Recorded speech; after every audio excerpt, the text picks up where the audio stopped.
2006.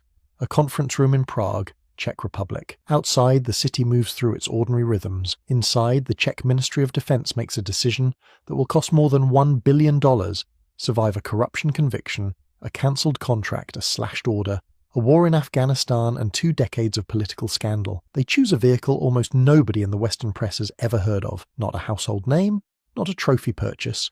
An Austrian 8-wheeled armoured vehicle called the Pandur II, designed by a company most people cannot name, built in a country not famous for armoured vehicles, and quietly operating on 3 continents without a single documentary about it. That ends here. To understand why the Pandur II exists, you need to understand the problem that Europe faced at the end of the Cold War. For decades, the strategic calculus had been simple. Soviet armour would pour through the Fulda Gap in West Germany, and NATO would stop it.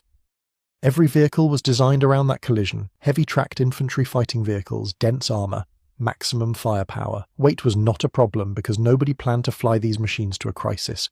They were already there, dug in, waiting. Then, the wall came down, the threat shifted. Yugoslavia collapsed into blood and fire. Somalia burned. Rwanda drowned. Bosnia demanded peacekeepers, not tank battles. The new wars were fought in cities, in mountains, on roads that heavy armour destroyed with its own weight. Logistics chains stretched across oceans. Speed of deployment became as important as weight of steel. Europe's armies had spent 40 years building the wrong vehicles for the wrong war. The answer, across multiple NATO armies simultaneously, was the wheeled 8x8 armoured vehicle.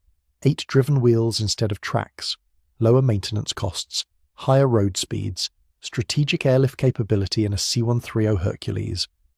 Good enough cross-country mobility for the new battlefield. Not a replacement for tanks. A complement. A fast, versatile platform that one crew could configure as a troop carrier, a command vehicle, a mortar platform, or an ambulance, depending on the mission. France developed the VBCI. Finland developed the Patria AMV.